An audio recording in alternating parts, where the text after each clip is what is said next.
Hi, my name is Jim Brassard and I'm the author of Combat Fitness. And I wanted to share an exercise with you out of the upper body drills that wasn't on the DVDs that I also produced with the manual. And the one I want to show you is the tiger push-up and its variations to make it harder.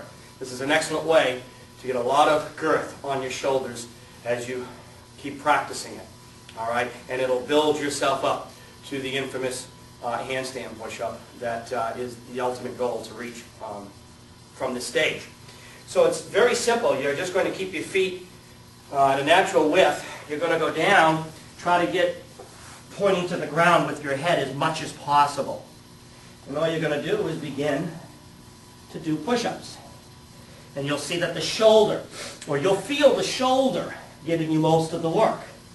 Okay, now just to give you a little better tempo and time on this, it's important, or you'll get more micro-trauma out of your exercises if you go down for 4, like 1, 2, 3, 4, hold it, 1 Mississippi, and drive it up.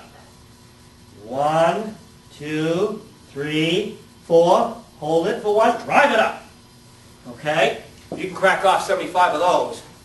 You're going to need a new shirt. So again, down for 4, hold it for 1, maybe 2, and drive it up hard. If you're in any kind of combat sport, all right, that driving up is going to help give you a lot of explosion power in your technique, even if it's wrestling in a push or a pull. All right? Now let's go on and show you a harder variation if you find that too easy. Okay, for some of you that found that a little too easy, all we have to do is elevate the body a little bit using a chair, and we can make a 100 or 50 rep exercise and drive it back down to 20 or 25 with intense pressure. All right? Now I also want you to remember and draw your attention as part of this lesson is not just the exercise.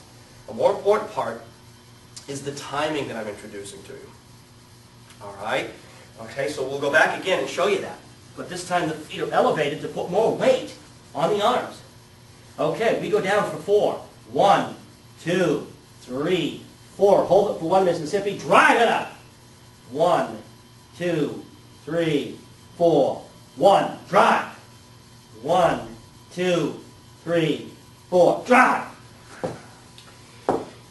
Again, that slow method and the pause, again, will cause much more micro-trauma to the body or to the muscles being used. Unlike a very fast piston-like push-up, where momentum is doing a lot of the work, and the muscles are moving in such a fashion where they're not really getting what we call micro-trauma.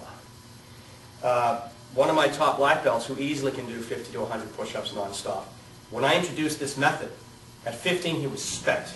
His muscles were screaming. Another one of my students, brown belt level, same thing again. He said exercise that he could do very high reps of, cut him down to a 3rd, if not a 4th. Now, I want to go one more step, and that's it. We went from the ground to the chair, and let's see where the holy grail is of this exercise. All right, if you want to take the tiger push-up, and then elevate it, and then take it to its final level, which is the handstand push-up. This eludes a lot of, especially weightlifters, it eludes a lot of athletes.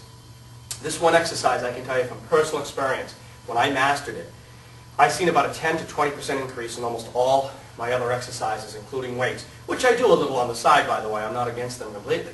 But they're a supplement to these drills. Okay? Body weight drills, if done appropriately, can build incredible strength. And if you don't believe that, well, you better study Charles Atlas, Joe Bonomo, Simon Brickbart. These guys did feats of strength that you very rarely hear about. And particularly Charles Atlas never touched weights. He did tension and drills like this. So anyways, and the other part of the lesson I want you to draw out of this is not just the exercises I'm sharing with you from the courses, but the timing that I don't share with you in anything I've produced right now. Again, it's a 4 count down, 1 count hold, and drive yourself back up. Let's demonstrate. And I go up. Okay, we go down. 1, 2, 3, 4. Pause, drive.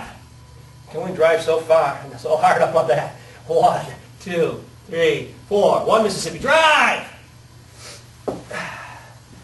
For any of you experts that can whip off, over 20 or 30 handstand push-ups. This is going to knock you down to 10. Now I'm good for about 10 to 15 and those 2 or 3 right there was starting to hurt. Again, I'm going slow and I'm causing more micro trauma to the muscle. All right? For those of you that have an ego on this and you want to stay with your high reps, then ignore this. But you'll find that if you slow down a little bit and let the muscle feel the drill and go slow and a static hold or a pause at the bottom, and then you drive back up, you're going to really tear out the muscles much faster and much more than a fast push-up or a fast movement where momentum really does a lot of the work. And the muscle's not getting a lot of the work because the exercise is so quick. This is really slowing it down. If you really want to be tough on yourself, slow the 4 count down to a 5 or 6 count and hold for 2 seconds and drive up. And that's another tip. But I would stay with the 4 and hold for 1 and up because that's going to make you upset enough as it is. Okay, there you have it. Some tips on some exercises and some counting and slow counting and methods of timing it. And we'll see you on one of the next videos.